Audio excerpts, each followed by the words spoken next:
Hey, what is up YouTube? Kolst here, back with the second and final review for the Throne of the Tides mini-set, which is coming out on Wednesday, June 1st, which is in 2 days as of recording this video. And so we just have 9 more cards to review here, and just one note from this page here is that the patch notes are coming out tomorrow, and actually future Kolst popping in to just talk about, since the patch did come out, since I didn't release this video on time, so I thought I'll just edit this in.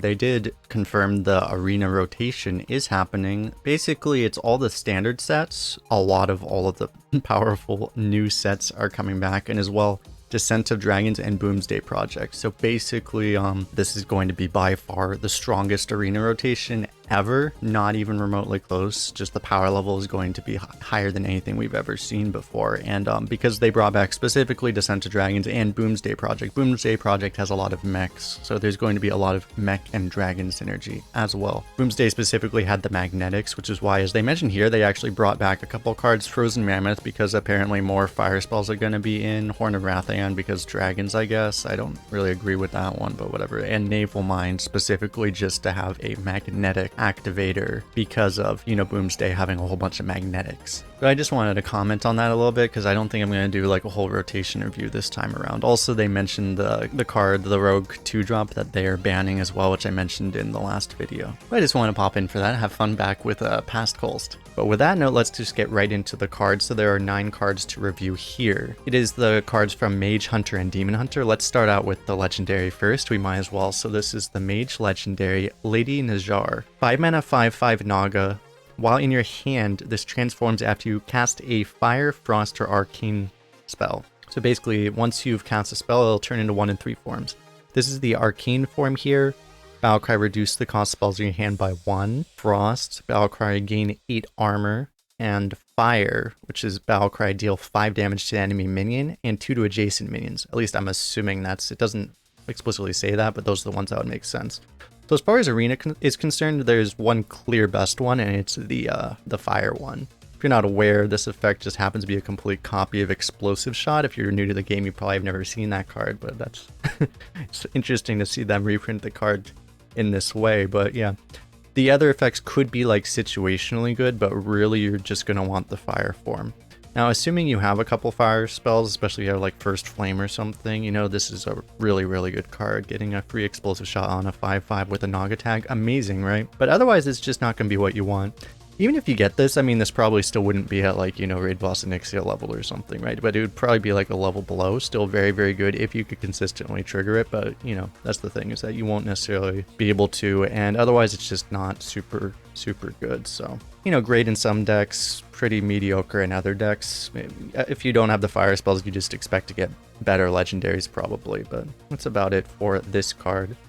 Move on to the other 2 mage cards here. The first one here, Submerged Spacerock. This is a 2 mana 2/2 rare elemental, Death Rattle. Add 2 arcane mage spells to your hand. At the end of your turn, discard them. So it's a very weird one. It's almost like kind of a reprint of the Mana Cyclone, you know, at least it has the same stat lines and elemental and stuff. But this is a weird one because even though it's a 2-drop, kind of, I think the thing is you really just wouldn't want to play this on 2. Like, if this dies immediately and it gives you like an Arcane Intellect, you probably don't want to get baited into playing it, right? And then you're going to waste the other spell. So this would be like a weird 2 mana card that you probably just toss in the opening hand, because you actually want to play it when you have the mana to actually use the arcane spells, right? So whether it dies on if it dies on your turn, you have to use them immediately.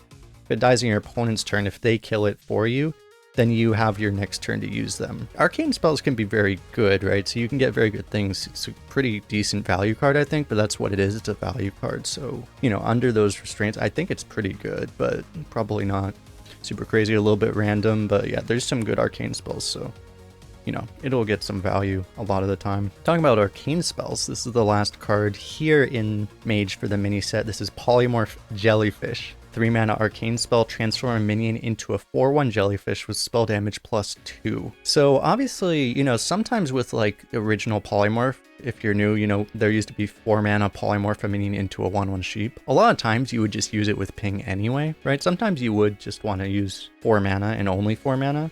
but a lot of times you would combo with ping. So in that situation, right, you don't care if you give your opponent spell damage when you just ping it off immediately. So this is just a 1 mana cheaper polymorph, or a lot of the time going to be better. But also you have this niche case where maybe you polymorph your own minion to just get the reach to, you know, do an AoE or burn your opponent, you know, finish them off with spells, right? So overall, just very, very good, flexible, and it's that transform silence removal that Mage has been missing, frankly, for quite a while in Arena, so it's a very good card. And so that is it for Mage. Let's move on to Hunter. Hunter is getting 3 cards, as with every other class. The first one here is an interesting one. It's called Ancient Krakenbane. This is a 3 mana 3/3 Naga Battlecry.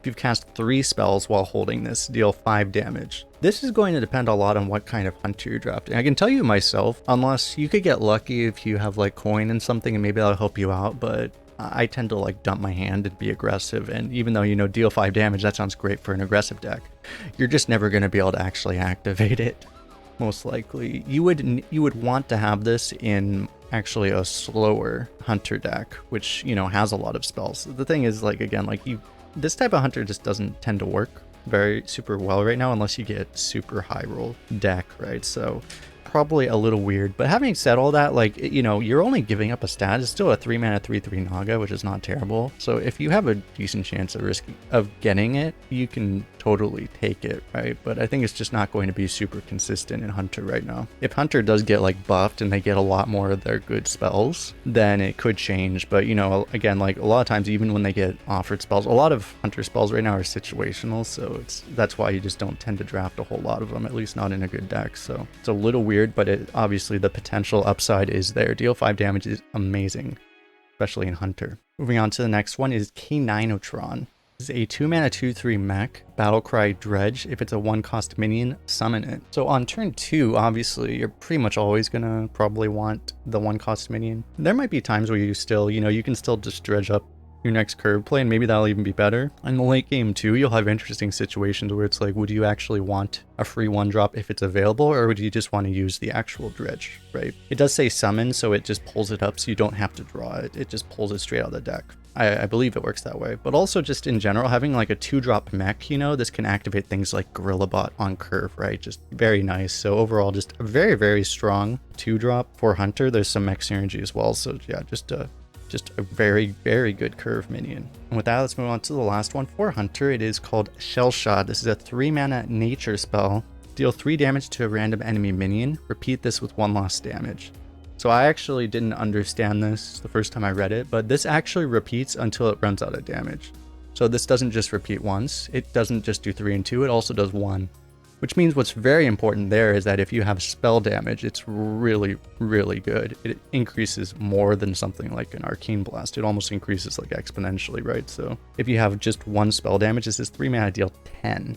It is random, so you don't get to choose. So if they have like a 1 health minion, it might just, you know, all the damage might just kind of go inefficiently into their board, right? But this does just enough damage, even at the base case, that it's just, you know, even if you waste a little bit of damage, it's still going to be pretty good, right? So just an incredibly, incredibly powerful removal for Hunter, which could enable, you know, some of the archetypes that, you know, something like the Ancient Krakenbane would be in. At least 2 of these cards, and maybe even in the right deck, all 3 of these cards, very good additions to Hunter. And now let's move on to the last class, which is Demon Hunter. Demon Hunter, again, has 3 cards. The first one here is Herald of Chaos.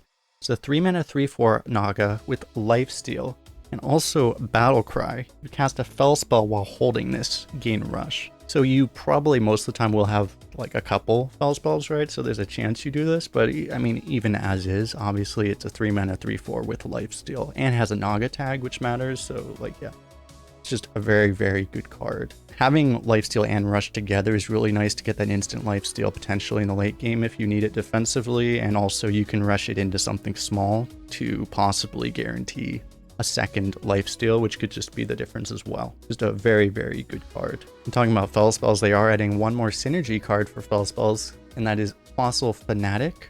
It's a 2 mana 2/2, after your hero attacks, draw a Fel spell. So it could be potentially limited by if you actually do get Fel spells, but hopefully, and most of the time, you probably will at least have 1 or 2, so you'll draw something, but 2 mana 2/2, and you have to like maybe hero power and draw. It's not super tempo efficient, right? You have better tempo plays, but overall it's not that bad. And there is the potential that it can draw multiple times. If you have multi-strike, you could draw 2 times at once, but a lot of the times this is going to draw only once, and then it's a little underwhelming.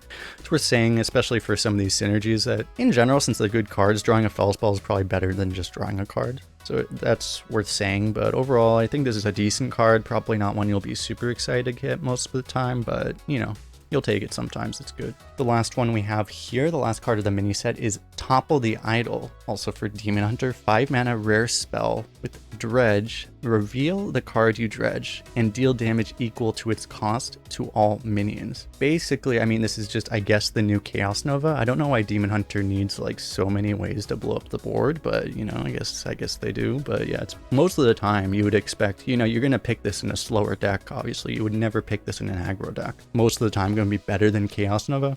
You have some flexibility, especially if you already dredged once, you know what's down there. You might say like, hey, I actually only want to deal 3 damage because I don't want to do too much damage to my board, and 3 is enough, right? So you might have some flexibility there, but also you might just pull a giant thing and then do way more damage than a Chaos Nova, right? But that'll be depending on what's down there. So it's an interesting card. Overall, I mean, you also get to dredge, which the amount of damage might actually determine what you dredge more than whether or not you actually want the card, which could be awkward, but you know, most of the time it'll probably be fine. If you have that, if you just need that big AoE, that's all you need, right? So you're going to draft it kind of similar to Chaos Nova. The slow decks, you'll love it. In a fast deck, you just aren't going to want it. I think that's it there, but yeah, that's it for the card review. So as we said, we'll be looking forward to these cards coming out on Wednesday, and maybe there'll be rotation, maybe there won't. We don't know. We'll have to see, but yeah.